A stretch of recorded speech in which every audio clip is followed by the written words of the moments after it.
So in this video, I want to continue the series that we've been doing with settler colonialism in space. I think this has been a really interesting way to talk about how various arguments from policy to critical all kind of like interact with the literature based on settler colonialism that I think is really like core to the question of whether or not like space privatization is morally unjust, because there are so many conversations surrounding outer space that are really indebted to like legacies of conversations that have really already been happening in the context of settler colonial studies. And I would definitely say that if this is your first time tuning into the series, I would at least watch the intro to settler colonialism in space, because I think that it provides like a really good framework or outlet to kind of like figure out like what are the objectives of this series and like what are kind of like the main things that I really want to cover in terms of like the advantages and some of the ways to defend against settler colonialism as a criticism on this resolution as a whole. And in this video, I really want to continue that. In the last two videos, I did a little bit just kind of talking about like how settler colonialism as a criticism could be read as a criticism versus like other K teams and critical affirmatives that will show up on the space resolution. And so in this video, I really want to continue that in terms of just talking about like how critical teams can answer settler colonialism when they're on the affirmative, and like how they kind of respond to critiques of settler colonialism, because I definitely think that being able to just like have a like full toolbox in order to respond to this argument is super important for you to be able to figure out how you're able to respond to core criticism on the topic, how you're able to like navigate just KVK debates on space resolution as a whole. And I think that it's like a really important example about like a really important example for like being able to navigate like what a lot of the core debates that will happen between critical teams over space will really unfold to be. And so hopefully this video is really helpful in terms of instruction on that and how to navigate that from this perspective. And so I really want to start off with just thinking about what are some of the priorities. Sorry, I'm like fighting this thing in my eye for like teams when they're like engaging against settler colonialism, or like what should be the kind of the tactics when they're debating against such an argument. And I think the primary thing is that you really want to theorize like what is the alternative way in which you're thinking about the particular usage of space. And I think that being able to think about space and writing about space in your affirmatives outside the context of space is like a literal apparatus or something for settlement is incredibly important from like the 1AC framing. But I think like obviously if you've made it to, for instance, like the second affirmative speech or third, and you're trying to figure out like how to kind of defend against settling arguments when you think your affirmative is kind of like already like creating like or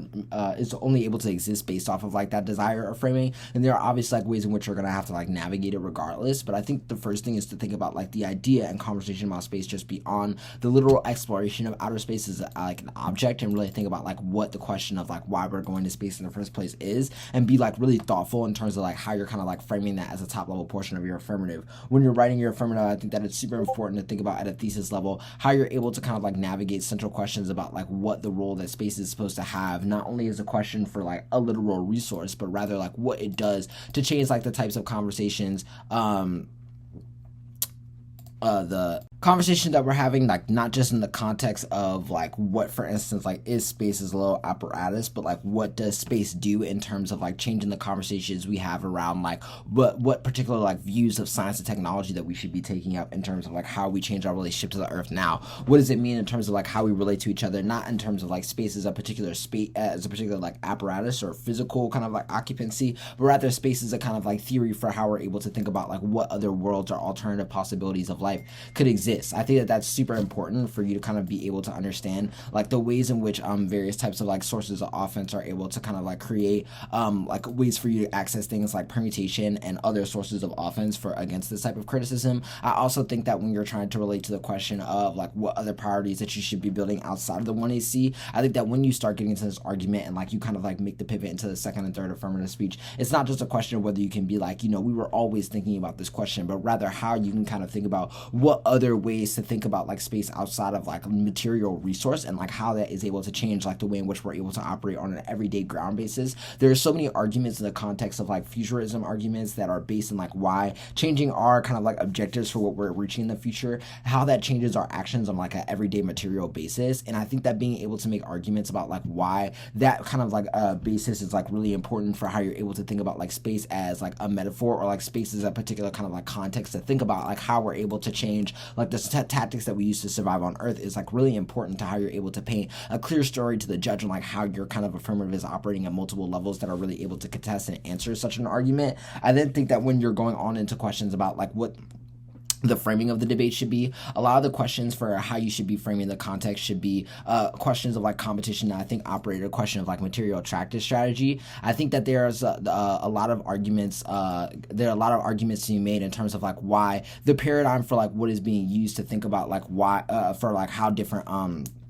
tactics are being compared should not be a question of like whether or not they're able to reach the basis for getting to space, but rather how they're able to change like very uses of science and technology on an everyday basis here, and making those changes in order to create something like not maybe corrective, but something that deals with the context that we're already kind of in terms of the violence that has been induced to via like operations of settler colonialism. And in this context, it's not a question of whether or not you can refute every basis for the criticism to be true, but how can you take the criticism that is being made by the negative and use it as something that kind of like sources or strengthens the way that you're already thinking about framing some of the other like thesis concerns of the debate, which I think is super important. And I think that maybe taking it outside the context of like what you mean in terms of the space as like a literal apparatus could be like super important in terms of like how you're able to think about like thesis concerns for like comparisons of like various types of like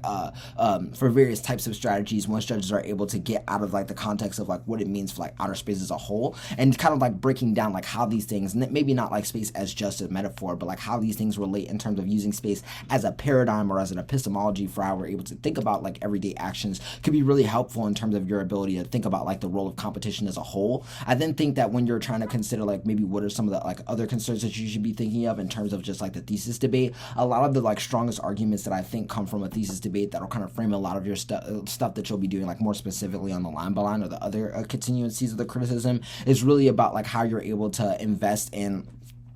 strong explanation of like why the idea of like space and the conversation that we need to have it is important, and like why it's not just a question of whether or not like space is something that like outer space at least is something that exists or doesn't exist, or like that we interact with or don't, but a question of like how we're able to interact with it. I feel like being able to push a lot of the inevitability questions about like why outer space isn't important and kind of like just like a strong thing for us to be thinking about in the first place, because inevitably there is someone that is going to like use it as a resource or take it up, is like really important. And I think that being able to like make a lot of those uniqueness arguments for like why the particular tactics that you're trying to produce are good is super helpful in terms of like building like why the particular action of the relationship that one AC is taking towards like the resolution as a whole is more ethical in terms of thinking about like some of the inevitable conditions that come with it, like i.e. obviously every conversation that we have about outer space is probably tied to settler colonialism in certain ways because of the way in which the mobility to outer space kind of like is represented by like how the immobility that is produced under like settler dispossession, but also why like the conversations around space are important because they build new ways of us being able to live on Earth and think about like the possibilities of like being able to think about a different way of living for like an apparatus that like may already be too far gone is like super important to like rethinking just human relationships as a whole, and not undoing but like operating as like somewhere to take care of like violence that's able to like resolve like some of the things that are happening in the context of just like violence and in the world as a whole. And I think that making those kind of like ideas really clear is like super important to a clear debate and can be really helpful in terms of like building some of the stuff that you'll need for the last video that we'll be doing on the series of space privatization and settler colonialism. So I'll see you there. Thanks for tuning in.